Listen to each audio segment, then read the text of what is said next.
Punjabi radio USA ਸੁਣ ਰਹੇ ਸਾਰੇ ਸਰੋਤਿਆਂ ਨੂੰ ਪਿਆਰ ਭਰੀ ਸਤਿ ਸ੍ਰੀ ਅਕਾਲ। ਜੀ ਆਇਆਂ ਨੂੰ ਸਵਾਗਤ ਹੈ ਸਰੋਤੇ program update California. Harjot Singh ji ਸਵਾਗਤ ਹੈ, ਸਤਿ ਸ੍ਰੀ ਅਕਾਲ। ਸਤਿ ਸ਼੍ਰੀ ਅਕਾਲ, ਧੰਨਵਾਦ ਜੀ ਆਇਆਂ ਨੂੰ। ਪੰਜਾਬੀ ਰੇਡੀਓ USA ਦੇ ਜਿੰਨੇ ਵੀ ਸਰੋਤੇ ਸਾਡੇ ਸਾਰੇ ਹੀ AM ਸਟੇਸ਼ਨਸ, FM ਸਟੇਸ਼ਨਸ, ਘਰਾਂ ਦੇ ਵਿੱਚ ਰੇਡੀਓ ਸੈਟਸ ਦੇ ਰਾਹੀਂ, ਟੈਲੀਫੋਨ ਦੇ ਰਾਹੀਂ, ਫੇਸਬੁੱਕ, YouTube ਤੇ ਲਾਈਵ ਦੇਖ ਰਹੇ ਹੋ, ਸੁਣ ਰਹੇ ਹੋ, ਸਾਰਿਆਂ ਨੂੰ ਜੀ ਆਇਆਂ ਨੂੰ ਤੇ ਬਹੁਤ ਹੀ ਪਿਆਰ ਤੇ ਸਤਿਕਾਰ ਭਰੀ ਸਤਿ ਸ੍ਰੀ ਅਕਾਲ ਸਰੋਤਿਓ। ਅੱਜ ਫਰਵਰੀ ਦੀ 11 ਤਰੀਕ ਆ, ਦਿਨ ਬੁੱਧਵਾਰ ਆ ਤੇ ਤੁਹਾਡੇ ਲਈ ਸ਼ਾਮ ਦਾ ਅਪਡੇਟ ਕੈਲੀਫੋਰਨੀਆ ਪ੍ਰੋਗਰਾਮ ਲੈ ਕੇ ਹਾਜ਼ਰ ਹੋਏ ਆ। ਪ੍ਰੋਗਰਾਮ ਨੂੰ ਸਪਾਂਸਰ ਕਰਦੇ ਨੇ ਖਾਲਸਾ ਇੰਸ਼ੋਰੈਂਸ ਏਜੰਸੀ, ਜਿਨ੍ਹਾਂ ਦੇ ਕੋਲੋਂ ਹਰ ਤਰੀਕੇ ਦੀ ਇੰਸ਼ੋਰੈਂਸ ਕਰਵਾ ਸਕਦੇ ਹੋ। ਇੰਸ਼ੋਰੈਂਸ ਬਾਰੇ ਪਤਾ ਕਰਨ ਲਈ ਕਾਲ 408-272-2500। ਟਿਰਕੇਣਾ ਇਮੀਗ੍ਰੇਸ਼ਨ ਲਾ ਫਰਮ, US ਇਮੀਗ੍ਰੇਸ਼ਨ ਦਾ ਹੋਵੇ ਕਿਸੇ ਵੀ ਤਰੀਕੇ ਦਾ ਕੰਮ। ਕਾਲ ਰਿਟਰਨੀ ਜੇ ਟਿਰਕੇਣਾ 415-909-0503। ਕੁਲਵੰਤ ਸਿੰਘ, ਜਸਪਾਲ ਕੌਰ ਜੌਹਲ, ਸਤਨਾਮ ਸਿੰਘ ਟਾਟਲਾ ਯੂਬਾ ਸਿਟੀ, ਗੁਰਦੇਵ ਸਿੰਘ ਸੋਹਲ, ਬਲਜਿੰਦਰ ਸਿੰਘ, ਰਸ਼ਪਾਲ ਕੌਰ ਜੌਹਲ ਐਂਟੀਲੋਪ, ਜਸਵਿੰਦਰ ਨਾਗਰਾ ਰੋਜ਼ਵਿਲ, ਅਵਤਾਰ ਸਿੰਘ ਮੰਜ਼ਿਲ ਕਲੋਵਿਸ, ਜੋਗਾ ਸਿੰਘ ਪਵਾਰ ਔਰੰਜਵੇਲ, ਸਰਬਜੀਤ ਸਿੰਘ ਧੂਤ ਯੂਬਾ ਸਿਟੀ, ਗੁਰਨੇਕ ਸਿੰਘ ਬਾਗੜੀ ਫਰੈਜ਼ਨੋ, ਪਰਮਜੀਤ ਸਿੰਘ ਦਾਖਾ ਬਰਕਲੇ। ਸਾਰਿਆਂ ਦਾ ਧੰਨਵਾਦ। ਤੁਸੀਂ ਵੀ ਇਸ ਪ੍ਰੋਗਰਾਮ ਨੂੰ ਸਪਾਂਸਰ ਕਰਨਾ ਹੈ। ਕਾਲ 408-272-5200। ਅੱਜ ਦੀਆਂ ਖਬਰਾਂ ਵੱਲ ਚੱਲੀਏ ਤੇ ਜਿਸ ਤਰ੍ਹਾਂ ਅੱਜ USA ਦੀ ਅਟਾਰਨੀ ਜਨਰਲ ਪੈਮ ਬੌਂਡੀ ਉਹਨਾਂ ਦੀ ਜੁਡੀਸ਼ੀਅਲ ਕਮੇਟੀ ਦੇ ਸਾਹਮਣੇ ਜੋ ਚੱਲ ਰਹੀ ਸੀ ਹੀਅਰਿੰਗ, ਉਹਦੇ ਵਿੱਚ ਪੈਮ ਬੌਂਡੀ ਨੇ ਕਈ ਜਗ੍ਹਾ ਤੇ ਕਈ ਵਾਰ ਆਪਣੀ ਆਵਾਜ਼ ਨੂੰ ਬਹੁਤ ਉੱਚਾ ਰੱਖਿਆ ਤੇ ਕਈ ਜਿਹੜੇ ਕਾਂਗਰਸਮੈਨ ਆ ਉਹਨਾਂ ਦੀ ਕਾਫੀ ਬੇਇੱਜ਼ਤੀ ਵੀ ਕੀਤੀ। ਈਵਨ ਜੋ ਪ੍ਰਾਇਮਲਾ ਜਯਾਪਾਲ ਆ ਵਾਸ਼ਿੰਗਟਨ ਤੋਂ, ਜਦੋਂ ਉਹ ਕੁਐਸਚਨ ਪੁੱਛ ਰਹੀ ਸੀ ਤਾਂ ਉਹਨਾਂ ਦੇ ਸੰਬੰਧ ਦੇ ਵਿੱਚ ਪੈਮ ਬੌਂਡੀ ਨੇ ਇਹ ਕਿਹਾ ਵੀ ਮੈਂ I am not going to get in the gutter with this woman, ਕਿਉਂਕਿ ਉਹ ਕਹਿੰਦੀ ਵੀ ਇਹ ਥੀਏਟਰ ਬਣਾ ਰਹੀ ਆ, ਜਦ ਕਿ ਪਮੇਲਾ ਜਯਾਪਾਲ ਨੇ ਕੁਛ ਜੋ ਐਪਸਟੀਨ ਦੇ ਵਿਕਟਮ ਸੀਗੇ ਉਹਨਾਂ ਨੂੰ ਉੱਥੇ ਲਿਆਂਦਾ ਸੀਗਾ। ਇਸ ਤੋਂ ਬਿਨਾਂ ਬੌਂਡੀ ਨੇ ਕਾਫੀ ਉੱਚੀ ਆਵਾਜ਼ ਦੇ ਵਿੱਚ ਜੋ ਜੈਮੀ ਰਾਸਕਿਨ ਕਾਂਗਰਸਮੈਨ ਆ ਮੈਰੀਲੈਂਡ ਤੋਂ, ਟੌਪ ਡੈਮੋਕਰੇਟ ਆ ਕਮੇਟੀ ਦੇ ਉੱਤੇ, ਉਹਨਾਂ ਨੇ ਇਹ ਕਿਹਾ ਵੀ ਤੂੰ ਵਾਰ-ਵਾਰ ਜਿਹੜਾ ਸਾਡਾ ਸਮਾਂ ਵੀ 5-5 ਮਿੰਟ ਦਾ ਖਾ ਰਹੀ ਆ ਤੇ ਸਿੱਧਾ ਆਨਸਰ ਦਿਓ। ਤੇ ਉਹਦੇ ਸੰਬੰਧ ਦੇ ਵਿੱਚ ਵੀ ਉਹਨਾਂ ਨੇ ਕਾਫੀ, ਪੈਮ ਬੌਂਡੀ ਨੇ ਪੁੱਠਾ ਉਹਨੂੰ ਕਿਹਾ ਵੀ you are washed up loser liar, you are not even a liar. So ਇਹ ਰਾਸਕਿਨ ਨੂੰ ਕਿਹਾ। ਸੋ ਕਾਫੀ ਗਰਮ ਜਿਹੜੀ ਆ ਇਹ ਹੀਅਰਿੰਗ ਰਹੀ ਹੈਗੀ ਆ ਜੀ। ਅਗਲੀ ਜਿਹੜੀ ਖਬਰ ਕਰਦੇ ਜਾਈਏ, 6 ਜਿਹੜੇ ਹਾਊਸ ਦੇ ਰਿਪਬਲਿਕਨਸ ਆ ਉਹਨਾਂ ਨੇ ਟਰੰਪ ਹੁਣਾਂ ਦੇ ਉਲਟ ਬੇਸਿਕਲੀ ਵੋਟ ਪਾਉਂਦੇ ਹੋਏ ਜਿਹੜੇ ਉਹਨਾਂ ਨੇ ਕੈਨੇਡਾ ਦੇ ਉੱਤੇ ਟੈਰਿਫ ਲਾਏ ਆ ਉਸ ਨੂੰ ਰੱਦ ਕਰ ਦਿੱਤਾ ਹੈਗਾ ਆ। ਸੋ ਹਾਊਸ ਨੇ ਵੋਟ ਕੀਤੀ ਆ ਟਰੰਪ ਹੁਣਾਂ ਦੇ ਜਿਹੜੇ ਕੈਨੇਡਾ ਦੇ ਟੈਰਿਫਸ ਆ ਉਸ ਨੂੰ ਕੈਂਸਲ ਕਰਨ ਦੇ ਲਈ। ਸੋ ਰਿਪਬਲਿਕਨਸ ਜਿਹੜੇ 6 ਆ ਉਹ ਡੈਮੋਕ੍ਰੇਟਾਂ ਦੇ ਨਾਲ ਮਿਲ ਕੇ ਬੇਸਿਕਲੀ ਰਿਪੀਲ ਕਰ ਦੇਣਗੇ ਜੋ ਟਰੰਪ ਹੁਣਾਂ ਨੇ ਟੈਰਿਫ ਲਾਏ ਸੀ ਕੈਨੇਡਾ ਦੇ ਉੱਤੇ। ਕਹਿੰਦੇ ਵੀ ਕਈ ਮਹੀਨਿਆਂ ਤੋਂ ਇਸ ਨੂੰ ਲੈ ਕੇ ਕਾਫੀ ਜ਼ਿਆਦਾ ਅੰਦਰੋਂ ਖਾਤੇ ਜਿਹੜੇ ਆ ਰਿਪਬਲਿਕਨਸ ਵੀ ਗੁੱਥਮ ਗੁੱਥਾ ਜਿਹੜੇ ਉਹ ਹੋ ਰਹੇ ਸੀਗੇ। ਸੋ ਪ੍ਰੈਜ਼ੀਡੈਂਟ ਟਰੰਪ ਦੀ ਜਿਹੜੀ ਟ੍ਰੇਡ ਵਾਰ ਦੇ ਵਿੱਚ ਉਹਨਾਂ ਨੂੰ ਇੱਕ ਹਿਸਾਬ ਦੇ ਨਾਲ ਇਹ ਜਿਹੜਾ ਝਟਕਾ ਆ ਉਹ ਲੱਗਾ ਹੈਗਾ। ਸੋ ਕਹਿੰਦੇ ਵੀ ਬਹੁਤ ਘੱਟ ਦੇਖਿਆ ਗਿਆ ਜਿਸ ਦੇ ਵਿੱਚ GOP ਟਰੰਪ ਹੁਣਾਂ ਦੇ ਉਲਟ ਜਾ ਕੇ ਜਿਹੜੇ ਉਹ ਵੋਟ ਪਾਉਂਦੇ ਜਿਹੜੇ ਉਹ ਹੋਣ। ਹਾਊਸ ਦੇ ਸਪੀਕਰ ਮਾਈਕ ਜੌਨਸਨ ਉਹਨਾਂ ਨੇ ਕਿਹਾ ਵੀ ਪ੍ਰੈਜ਼ੀਡੈਂਟ ਟਰੰਪ ਉਹ ਅਪਸੈਟ ਨਹੀਂ ਹੈਗੇ ਹਾਊਸ ਦੇ ਰਿਪਬਲਿਕਨਸ ਦੇ ਨਾਲ, ਜਿਨ੍ਹਾਂ ਨੇ ਉਹਨਾਂ ਦੇ ਐਗਜ਼ੈਕਟਿਵ ਅਥਾਰਟੀ ਦੇ ਉਲਟ ਵੋਟ ਜਿਹੜੀ ਉਹ ਪਾਈ ਹੈਗੀ ਹੈ। ਕਹਿੰਦੇ ਵੀ ਮੈਂ ਹੁਣੇ ਵਾਈਟ ਹਾਊਸ ਦੇ ਵਿੱਚ ਜਾ ਕੇ ਆਇਆ। ਅਪਸੈਟ ਤਾਂ ਰਾਜਾ ਹੀ ਹੋ ਸਕਦਾ ਆ ਵੀ ਮੇਰੇ ਉਲਟ ਜਿਹੜੀ ਉਹ ਕਿੱਦਾਂ ਕਰ ਸਕਦੇ ਆ। ਸੋ ਇਹਨਾਂ ਦਾ ਆਪਣਾ ਅਖਤਿਆਰ ਹਰ ਇੱਕ ਦਾ ਜਿਹੜਾ ਉਹ ਹੁੰਦਾ ਹੈਗਾ ਆ। ਤੇ ਉਸ ਤੋਂ ਬਾਅਦ ਚ ਸੋਸ਼ਲ ਮੀਡੀਆ ਦੇ ਉੱਤੇ ਟਰੰਪ ਹੁਣਾਂ ਨੇ ਪਾਇਆ ਵੀ ਕਿ ਜਿਹੜਾ ਵੀ ਰਿਪਬਲਿਕਨ ਹਾਊਸ ਦਾ ਸੈਨੇਟ ਦੇ ਵਿੱਚ ਜਿਹੜਾ ਟੈਰਿਫ ਦੇ ਉਲਟ ਵੋਟ ਪਾਊਗਾ ਉਹਨੂੰ ਇਲੈਕਸ਼ਨ ਟਾਈਮ ਦੇ ਉੱਤੇ ਜਿਹੜੇ ਕੰਸੀਕੁਐਂਸਿਸ ਆ, ਨਤੀਜਿਆਂ ਦਾ ਸਾਹਮਣਾ ਜਿਹੜਾ ਉਹ ਕਰਨਾ ਪਊਗਾ, ਚਾਹੇ ਉਹਦੇ ਵਿੱਚ ਪ੍ਰਾਇਮਰੀਜ਼ ਵੀ ਜਿਹੜੇ ਹੋਣ। ਸੋ ਬੇਸਿਕਲੀ ਤਾਨਾਸ਼ਾਹ ਦੇ ਵਾਂਗੂ ਉਹਨਾਂ ਨੇ ਆਪਣੇ ਹੀ ਜਿਹੜੀ ਪਾਰਟੀ ਦੇ ਉਹਨਾਂ ਲੋਕਾਂ ਦੇ ਜਿਨ੍ਹਾਂ ਨੇ ਇਹਨਾਂ ਦੇ ਉਲਟ ਵੋਟ ਪਾਈ ਆ ਉਹਨਾਂ ਨੂੰ ਧਮਕੀ ਜਿਹੜੀ ਉਹ ਦੇ ਦਿੱਤੀ ਆ। 6 ਰਿਪਬਲਿਕਨਸ ਜਿਨ੍ਹਾਂ ਨੇ ਡੈਮੋਕ੍ਰੇਟਾਂ ਦੇ ਨਾਲ ਮਿਲ ਕੇ ਵੋਟ ਪਾਈ ਆ, ਉਹਨਾਂ 'ਚ ਰਿਪਰੈਜ਼ੈਂਟੇਟਿਵ ਥਾਮਸ ਮੈਸੀ ਜਿਹੜੀ ਐਪਸਟੀਨ ਫਾਈਲਸ ਵਾਲਾ, Don Bacon, Kevin Kiley, Jeff Hurd, Brian Fitzpatrick ਤੇ ਡੈਨ ਨਿਊ ਹਾਊਸ ਸ਼ਾਮਲ ਜਿਹੜੇ ਉਹ ਸੀਗੇ। ਬੇਕਨ ਜਿਹੜੇ ਆ ਰਿਪਰੈਜ਼ੈਂਟੇਟਿਵ ਉਹਨਾਂ ਨੇ ਸੁਜੈਸਟ ਕੀਤਾ ਸੀਗਾ ਵੀ 30 ਜਿਹੜੇ ਰਿਪਬਲਿਕਨਸ ਆ ਉਹਨਾਂ ਨੂੰ ਜੁਆਇਨ ਕਰ ਸਕਦੇ ਆ ਇਹਨਾਂ ਟੈਰਿਫਸ ਨੂੰ ਬਲੌਕ ਜਿਹੜਾ ਉਹ ਕਰਨ ਦੇ ਲਈ।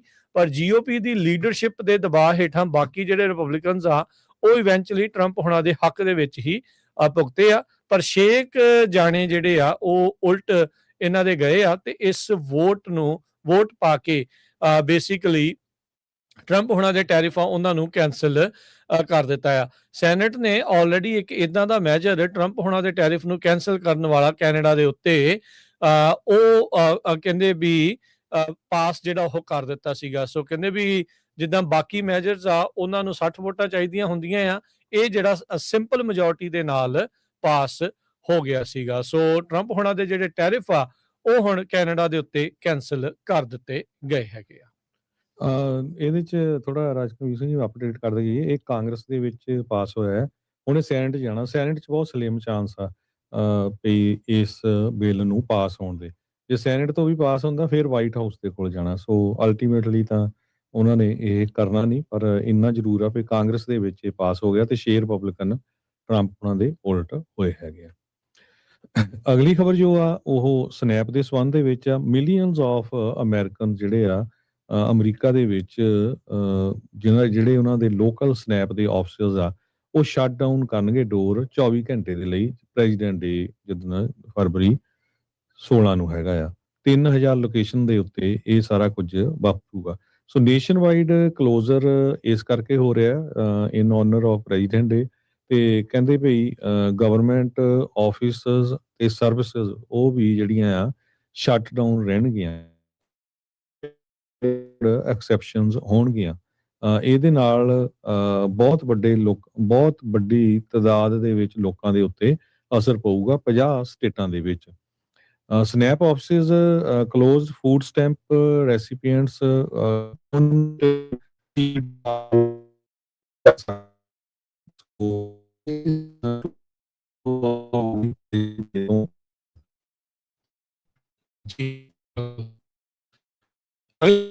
ਜਿਹੜੀ ਹਰਜੋਤ ਸਿੰਘ ਜੀ ਗੱਲ ਕਰਦੇ ਜਾਈਏ, ਈਰਾਨ ਨੇ ਜਿਹੜਾ ਉਹ ਕਿਹਾ ਆ ਵੀ ਜਿਹੜੇ ਬੈਲਿਸਟਿਕ ਮਿਜ਼ਾਈਲ ਦਾ ਜਿਹੜਾ ਪ੍ਰੋਗਰਾਮ ਆ ਉਸ ਦੇ ਉੱਤੇ ਗੱਲਬਾਤ ਉਹ ਕਰਦੇ ਰਹਿਣਗੇ। ਕਹਿੰਦੇ ਇਹ ਨਾਨ ਨੈਗੋਸ਼ੀਏਬਲ ਹੈਗਾ ਆ। ਤਹਿਰਾਨ ਤੇ ਵਾਸ਼ਿੰਗਟਨ ਦੇ ਵਿੱਚ ਜਦੋਂ ਆਪਸ ਦੇ ਵਿੱਚ ਗੱਲਬਾਤ ਕਰਨ ਦੀ ਚਰਚਾ ਜਿਹੜੀ ਉਹ ਚੱਲ ਰਹੀ ਹੈਗੀ ਆ।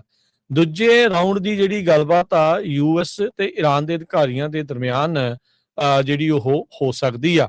ਪਰ ਕਹਿੰਦੇ ਵੀ ਬੈਲਿਸਟਿਕ ਮਿਜ਼ਾਈਲਸ ਨੂੰ ਲੈ ਕੇ ਕਹਿੰਦੇ ਵੀ ਰੈੱਡ ਲਾਈਨ ਇਸ ਦੇ ਵਿੱਚ ਬਣ ਸਕਦੀ ਆ। ਈਰਾਨ ਕਹਿੰਦੇ ਵੀ ਉਹ ਅਨਵਿਲਿੰਗ ਆ, ਉਹ ਇਸ ਦੇ ਵਿੱਚ ਕਿਸੇ ਵੀ ਤਰੀਕੇ ਦੀ ਜਿਹੜੀ ਕੰਪਰੋਮਾਈਜ਼ ਆ ਉਹ ਨਹੀਂ ਕਰਨਾ ਚਾਹੁੰਦੇ ਆਪਣੀ ਮਿਜ਼ਾਈਲ ਦੀਆਂ ਕੈਪੇਬਿਲਿਟੀਜ਼ ਨੂੰ ਲੈ ਕੇ। ਈਰਾਨ ਦੇ ਜਿਹੜੇ ਸੁਪਰੀਮ ਲੀਡਰ ਆ ਉਸਨੇ ਇਸ ਬਾਰੇ ਜਿਹੜੀ ਉਹ ਜਾਣਕਾਰੀ ਦਿੱਤੀ ਆ। ਅਲੀ ਸ਼ਮਖਾਨੀ ਉਹਨਾਂ ਨੇ ਜਿਹੜੀ ਸਟੇਟਮੈਂਟ ਜਾਰੀ ਕਰਦੇ ਹੋਏ ਕਿਹਾ ਵੀ ਜਿਹੜੀ 47ਵੀਂ ਐਨੀਵਰਸਰੀ ਆ ਰਹੀ ਆ ਇਸਲਾਮਿਕ ਰੈਵੋਲੂਸ਼ਨ ਨੂੰ ਲੈ ਕੇ, ਇਸ ਦੇ ਵਿੱਚ ਉਹਨਾਂ ਨੇ ਕਿਹਾ ਵੀ Islamic republic missile capabilities are non negotiable. ਇਹ ਉਹਨਾਂ ਦੇ ਸਟੇਟ ਮੀਡੀਆ ਨੇ ਜਿਹੜੀ ਉਹ ਜਾਣਕਾਰੀ ਦਿੱਤੀ ਆ। ਅਜੇ ਪਿਛਲੇ ਹਫਤੇ US ਤੇ ਈਰਾਨ ਦੇ ਜਿਹੜੇ ਅਧਿਕਾਰੀ ਆ ਉਹ ਓਮਾਨ ਦੇ ਵਿੱਚ ਮੁਲਾਕਾਤ ਕੀਤੀ ਸੀ, ਜਿਸ ਨੂੰ ਦੋਨਾਂ ਧਿਰਾਂ ਨੇ ਚੰਗੀ ਜਿਹੜੀ ਗੱਲਬਾਤ ਆਖਿਆ ਸੀ, ਪਰ ਇਹ ਓਵਰਆਲ ਬ੍ਰੇਕ ਥਰੂ ਲਿਜਾਣ ਤੱਕ ਨਾਕਾਮਯਾਬ ਜਿਹੜੀ ਹੋ ਰਹੀ ਸੀਗੀ। ਸੋ ਨਿਊਕਲੀਅਰ ਇਸ਼ੂਜ਼ ਦੇ ਉੱਤੇ ਫੋਕਸ ਕਰਨ ਦੀ ਜਿਹੜੀ ਐਕਸਕਲੂਸਿਵਲੀ ਗੱਲਬਾਤ ਕਰ ਰਿਹਾ ਆ ਈਰਾਨ। US ਵਾਲੇ ਪੁਸ਼ ਕਰ ਰਹੇ ਆ ਵੀ ਉਹ ਆਪਣੇ ਜਿਹੜੇ ਬਲਿਸਟਿਕ ਮਿਜ਼ਾਈਲ ਪ੍ਰੋਗਰਾਮ ਆ ਉਸ ਨੂੰ ਵੀ ਜਿਹੜਾ ਉਹ ਐਡਰੈਸ ਜਿਹੜਾ ਉਹ ਕਰਨ। ਸੋ ਇਰਾਨ ਇਹ ਕਹਿ ਰਿਹਾ ਵੀ ਭਾਈ ਜੇ ਸਾਡੇ ਕੋਲੋਂ ਤੁਸੀਂ ਮਿਜ਼ਾਈਲਾਂ ਵੀ ਖੋਲ ਗਈਆਂ ਤਾਂ ਇਜ਼ਰਾਈਲ ਕੱਲ ਨੂੰ ਹੀ ਚੜ੍ਹ ਕੇ ਆ ਜਾਊਗਾ ਵੀ ਅਸੀਂ ਉਹਨਾਂ ਦਾ ਸਾਹਮਣਾ ਜਿਹੜਾ ਉਹ ਕਿੱਦਾਂ ਕਰ ਜਿਹੜਾ ਹੋ ਸਕਾਂਗੇ। ਸੋ ਲੈਟਸ ਸੀ ਕੀ ਬਣਦਾ ਹੈ। ਪਰ ਹੁਣ ਦੂਜੇ ਗੇੜ ਦੀ ਜਿਹੜੀ ਗੱਲਬਾਤ ਆ ਯੂਐਸ ਤੇ ਇਰਾਨ ਦੇ ਦਰਮਿਆਨ ਆਉਂਦੇ ਸਮੇਂ ਦੇ ਵਿੱਚ ਹੋ ਸਕਦੀ ਹੈ।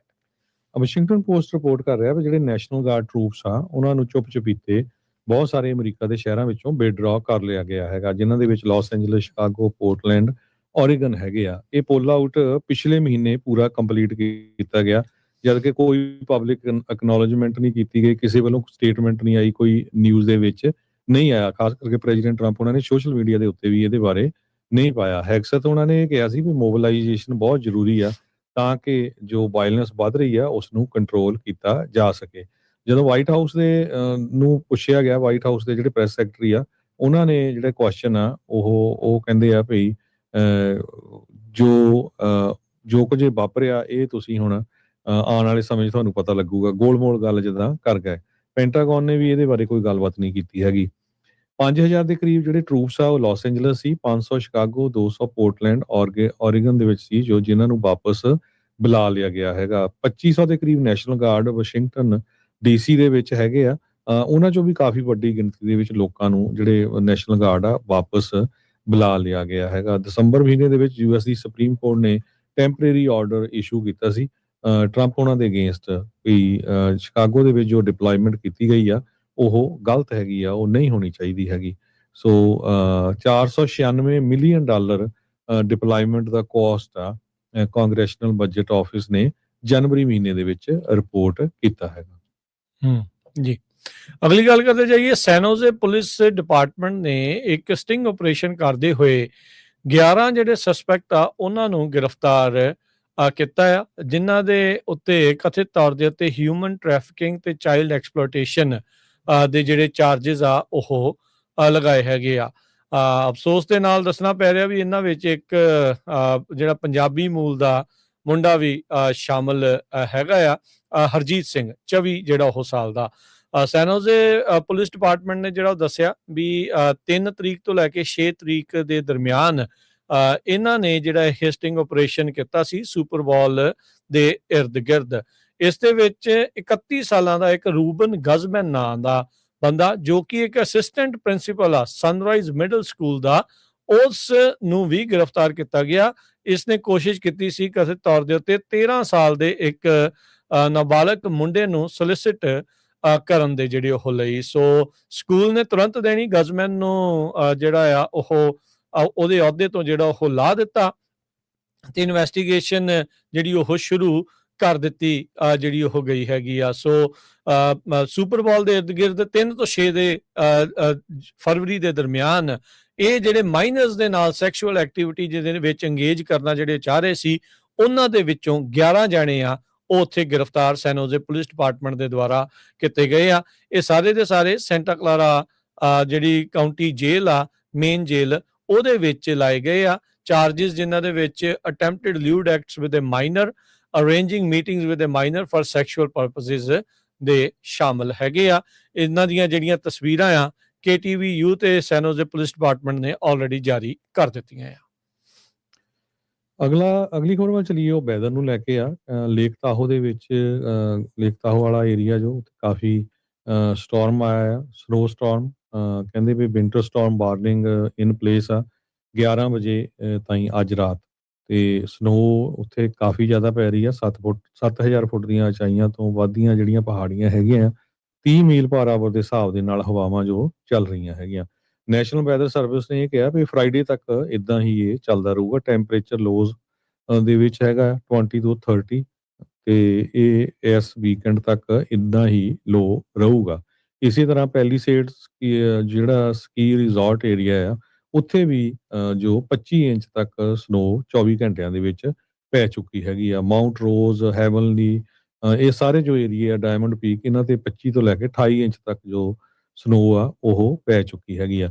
ਸੈਂਟਰਲ ਕੋਸਟ ਦੇ ਵਿੱਚ ਵੀ ਬਹੁਤ ਜ਼ਿਆਦਾ ਜਿਹੜਾ ਮੀਂਹ ਪਿਆ ਹੈਗਾ। ਜਿਹੜਾ ਪੁਆਇੰਟ ਸਰ BWP ਹੈਗਾ ਉੱਥੇ 50 ਨੋਟਸ ਜੋ ਆ ਰਿਕਾਰਡ ਕੀਤੇ ਗਏ ਆ। 45 ਤੋਂ 50 ਨੋਟਸ ਅਰਾਊਂਡ 925 MB। ਸੋ ਉੱਥੇ ਵੀ ਉਸ ਏਰੀਏ 'ਚ ਮੀਂਹ ਬਹੁਤ ਜ਼ਿਆਦਾ ਪੈ ਰਿਹਾ ਹੈਗਾ ਤੇ ਲੈਂਡਸਲਾਈਡ ਵੀ ਹੋਏ ਹੈਗੇ ਆ, ਕਿਉਂਕਿ ਕਈ ਜਗ੍ਹਾ ਤੇ ਅੱਗਾਂ ਲੱਗੀਆਂ ਸੀਗੀਆਂ, ਉੱਥੋਂ ਲੈਂਡਸਲਾਈਡ ਹੋਣ ਦੇ ਚਾਂਸ ਵੱਧ ਜਾਂਦੇ ਹੈਗੇ ਆ। ਰੇਨ ਤੇ ਫਲੱਡ ਰਿਸਕ ਉਹ ਕਾਫੀ ਜ਼ਿਆਦਾ ਜਿਹੜਾ ਉਹਦੇ ਬਾਰੇ ਦੱਸਿਆ ਗਿਆ ਵੀ ਆਉਣ ਵਾਲੇ ਕੁਛ ਘੰਟਿਆਂ ਦੇ ਵਿੱਚ ਇਹ ਹੋ ਸਕਦਾ ਹੈਗਾ। ਐਲਏ ਕਾਉਂਟੀ ਦੇ ਵਿੱਚ ਪਹਿਲੀ ਵਾਰ ਪਿਛਲੇ 100 ਸਾਲਾਂ ਦੇ ਵਿੱਚ ਇੱਕ ਗ੍ਰੇ ਵੋਲਫ ਉਹ ਦੇਖੀ ਗਈ ਹੈਗੀ ਆ। ਸੋ ਕਹਿੰਦੀ ਹੈ ਵੀ ਇਹ ਇੱਕ ਬਲੈਕ ਕੋਟ ਫੀਮੇਲ ਆ ਜਿਸ ਦਾ ਨਾਮ BEY03F ਆ।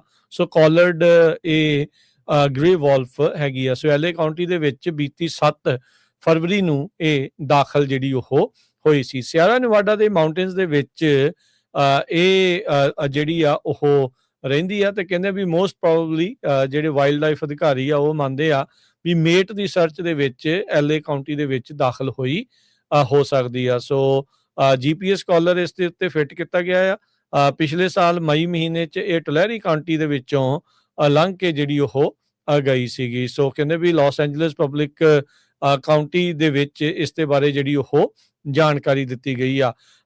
ਜਿਹੜੇ ਅਧਿਕਾਰੀ ਉਹ ਕਹਿ ਰਹੇ ਆ ਵੀ ਮੈਜੋਰਟੀ ਦੇ ਵਿੱਚ ਜਿਹੜੇ ਵੋਲਵਸ ਆ ਉਹ ਐਕਸੀਡੈਂਟਸ ਦੇ ਕਰਕੇ ਜਿਹੜਾ ਲੀਡਿੰਗ ਕਾਜ਼ ਆਫ ਡੈਥ ਇਹਨਾਂ ਦੇ ਲਈ ਵੋਲਵਸ ਦੇ ਲਈ ਬਣਦਾ ਹੈਗਾ ਆ ਵਹੀਕਲ ਸਟ੍ਰਾਈਕਸ। ਸੋ ਅਖੀਰਲੀ ਵਾਰ ਕਹਿੰਦੇ ਵੀ ਜਿਹੜਾ ਵਾਈਲਡ ਵੋਲਫ ਆ ਕੈਲੀਫੋਰਨੀਆ ਦੇ ਵਿੱਚ 1924 ਦੇ ਵਿੱਚ ਉਸ ਨੂੰ ਸ਼ਾਟ ਕੀਤਾ ਗਿਆ ਸੀਗਾ। 1973 ਦੇ ਵਿੱਚ ਇੰਡੇਂਜਰਡ ਸਪੀਸੀਜ਼ ਐਕਟ ਦੇ ਤਹਿਤ ਇਹਨਾਂ ਦੀ ਪੋਪੂਲੇਸ਼ਨ ਨੂੰ ਪ੍ਰੋਟੈਕਟ ਕੀਤਾ ਗਿਆ ਸੀ।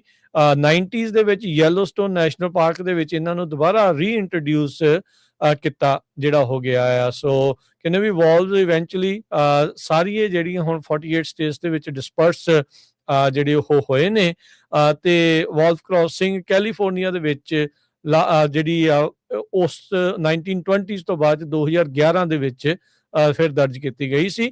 ਤੇ ਜਿਹੜੀ ਕੈਲੀਫੋਰਨੀਆ ਦੀ fish and wild life department ਆ ਉਹ ਐਸਟੀਮੇਟ ਕਰਦਾ ਆ ਵੀ ਸੂਬੇ ਦੇ ਵਿੱਚ ਤਕਰੀਬਨ 70 ਗ੍ਰੇ ਵੋਲਫ ਹੋ ਸਕਦੇ ਆ, ਜੋ ਕਿ ਪਿਛਲੇ ਸਾਲ ਦੇ ਮੁਕਾਬਲੇ ਆંકੜੇ ਦੇ ਵਿੱਚ ਵਧੇ ਆ। ਪਿਛਲੇ ਸਾਲ ਇਹ ਨੰਬਰ 44 ਅਨੁਮਾਨਿਤ ਕੀਤਾ ਗਿਆ ਸੀ। ਅਮਰੀਕਾ ਦੇ ਵਿੱਚ ਫੋਰਬਸ ਮੈਗਜ਼ੀਨ ਨੇ ਜਿਹੜਾ ਟੌਪ ਦਾ EMPLOYER ਆ, ਬੈਸਟ EMPLOYER, ਉਹ ਡੈਲਟਾ ਡੈਂਟਲ ਆਫ ਕੈਲੀਫੋਰਨੀਆ ਨੂੰ ਸਨ 2026 ਦੇ ਲਈ ਚੁਣਿਆ ਹੈਗਾ। ਕਹਿੰਦੇ ਵੀ ਟੌਪ ਵਰਕਪਲੇਸ ਜਿੱਥੇ ਸਾਰੇ ਵੱਖ-ਵੱਖ ਕੰਟਰੀਆਂ ਦੇ ਵੱਖ-ਵੱਖ ਧਰਮਾਂ ਦੇ ਵੱਖ-ਵੱਖ ਕਲਚਰ ਦੇ ਲੋਕ ਕੰਮ ਕਰਦੇ ਹੈਗੇ। ਬ੍ਰਾਇਨ ਸ਼ਰਮਨ ਜੋ ਐਗਜ਼ੀਕਿਊਟਿਵ ਵਾਈਸ ਪ੍ਰੈਜ਼ੀਡੈਂਟ ਤੇ chief people office delta dental ਤੇ ਹੈਗੇ ਆ। ਤੇ ਕਹਿੰਦੇ ਵੀ ਸਾਡੇ ਜਿਹੜੇ EMPLOYEES ਆ ਉਹ ਬਹੁਤ ਡੀਪਲੀ ਕਨੈਕਟਡ ਆ ਤਾਂ ਕਿ ਲੋਕਾਂ ਦੀ ਜਿਹੜੀ ਹੈਲਥ ਆ ਉਹ ਇੰਪਰੂਵ ਹੋ ਸਕੇ, ਉਹਨਾਂ ਦੀ ਵੈਲਬੀਇੰਗ ਵਧੀਆ ਹੋਵੇ ਤੇ ਉਹੀ ਜਿਹੜੀ ਸੈਂਸ ਆਫ ਮਿਸ਼ਨ ਆ ਉਹ ਉਹਨਾਂ ਨੂੰ ਅੱਗੇ ਲੈ ਕੇ ਜਾਂਦੀ ਹੈਗੀ ਆ। ਸੋ 2,17,000 ਦੇ ਕਰੀਬ EMPLOYEES ਜੋ ਆ ਉਹ ਕੰਮ ਕਰਦੇ ਹੈਗੇ ਆ। ਜੀ ਉਹ ਇਸੇ ਤਰੀਕੇ ਨਾਲ ਜਿਹੜੀ ਹਰਜੋਤ ਸਿੰਘ ਜੀ ਕਈ ਕੈਲੀਫੋਰਨੀਆ ਦੀਆਂ ਕੰਪਨੀਆਂ ਇਸ ਲਿਸਟ ਦੇ ਵਿੱਚ ਆਈਆਂ ਆ, ਜਿੱਦਾਂ ਐਨਵੀਡੀਆ, ਸੈਂਟਾ ਕਲਾਰਾ ਦੀ ਉਹ ਨੰਬਰ 1 ਡ੍ਰੀਮ EMPLOYER ਦੇ ਤੌਰ ਦੇ ਉੱਤੇ ਜਿਹੜੀ ਉਹ ਆਈ ਆ ਕਿਉਂਕਿ ਮਨੀ ਬਹੁਤ ਬਣਦੀ ਉਹਦੇ ਵਿੱਚ। ਸਟਰ ਹੈਲਥ ਜਿਹੜੀ ਆ ਬੈਸਟ ਲਾਰਜ EMPLOYERS 2026 ਦੇ ਵਿੱਚ ਆਈ ਹੈ ਟੌਪ ਹੈਲਥ ਕੇਅਰ EMPLOYERS ਦੇ ਮਾਮਲੇ ਦੇ ਵਿੱਚ। ਅਲਾਇੰਟ ਇੰਸ਼ੋਰੈਂਸ ਸਰਵਿਸਿਜ਼ ਅਰਵਾਈਨ ਦੀ ਇਹ ਬੈਸਟ ਲਾਰਜ EMPLOYERS ਦੇ ਇਹ ਵੀ ਲਿਸਟ ਦੇ ਵਿੱਚ ਆ। ਇਨ ਐਂਡ ਆਊਟ ਬਰਗਰ ਜਿਹੜੇ ਆ ਉਹ ਟੌਪ EMPLOYER ਕੈਲੀਫੋਰਨੀਆ ਦੇ ਵਿੱਚ 2026 ਦੇ ਵਿੱਚ ਦੇਖੇ ਜਿਹੜੇ ਉਹ ਗਏ ਆ। ਸੋ ਬਿਲਕੁਲ ਕੈਲੀਫੋਰਨੀਆ ਦੇ ਅਜੇ ਵੀ ਜਿਹੜੇ ਬਹੁਤ ਸਾਰੇ ਜਿਹੜੇ EMPLOYERS ਆ ਉਹ ਫੋਰਬਸ ਦੀ ਇਹਨਾਂ ਲਿਸਟ ਦੇ ਵਿੱਚ ਸ਼ਿੰਗਾਰ ਬਣੇ ਹੈਗੇ ਆ। ਤੇ ਆਪਾਂ ਕਰੰਸੀ ਦੀ ਗੱਲ ਕਰਦੇ ਜਾਈਏ, $1 ਦੇ ਬਰਾਬਰ ਕੈਨੇਡਾ ਦੇ $1 ਤੇ 36 ਸੈਂਟ ਰਹੇ ਆ, ਇੰਡੀਆ ਦੇ 90 ਰੁਪਏ ਤੇ 74 ਪੈਸੇ, ਪਾਕਿਸਤਾਨ ਦੇ 278 ਰੁਪਏ ਤੇ 30 ਪੈਸੇ। ਡਾਓ ਜੋਨ ਅੱਜ 67 ਪੁਆਇੰਟ ਘਟ ਕੇ 50,100 ਤੇ 21 ਤੇ ਬੰਦ ਹੋਇਆ। S&P ਬਰਾਬਰ ਰਿਹਾ 6941 ਤੇ। ਨੈਸਡੈਕ 36 ਪੁਆਇੰਟ ਘਟ ਕੇ 23,066 ਦੇ ਉੱਤੇ। ਸੋਨੇ ਦਾ ਭਾਅ $5,077 ਪ੍ਰਤੀ ਟਰੋਏ ਆਉਂਸ। ਕੱਚੇ ਤੇਲ ਦੀ ਕੀਮਤ $65 ਪ੍ਰਤੀ barrel. 10-year yield 4.18%। Crypto currency Bitcoin 67,644, ਇਥੀਰੀਅਮ 1900 ਤੇ $62 ਦੇ ਬਰਾਬਰ ਚੱਲ ਰਿਹਾ ਹੈ। ਇੱਕ ਵਾਰੀ ਫੇਰ ਜਾਂਦੇ ਜਾਂਦੇ ਦੱਸਦੇ ਜਾਈਏ ਹੁਣ ਆਪਣੇ ਇਸ ਪ੍ਰੋਗਰਾਮ ਤੋਂ ਬਾਅਦ ਰਹਿਰਾ ਸਾਹਿਬ ਤੇ ਉਸ ਤੋਂ ਬਾਅਦ ਭਾਈ ਅਮਰੀਕ ਸਿੰਘ ਜੀ ਚੰਡੀਗੜ੍ਹ ਜੋ ਮਿਲ ਪੀਟਰਸ ਸ਼੍ਰੀ ਗੁਰੂ ਸਿੰਘ ਸਭਾ ਗੁਰਦੁਆਰਾ ਸਾਹਿਬ ਹੈਗਾ ਉੱਥੇ ਕਥਾ ਕਰਦੇ ਆ ਤੇ ਜਿਹੜੇ ਬੇਰੀਏ ਦੀਆਂ ਸੰਗਤਾਂ ਉਹਨਾਂ ਨੂੰ ਬੇਨਤੀ ਆ ਵੀ ਵੱਧ ਤੋਂ ਵੱਧ ਗੁਰੂ ਘਰ ਜਾ ਕੇ ਉਹਨਾਂ ਦੀ ਕਥਾ ਸੁਣੋ, ਸਰਵਣ ਕਰੋ ਵਿਚਾਰ।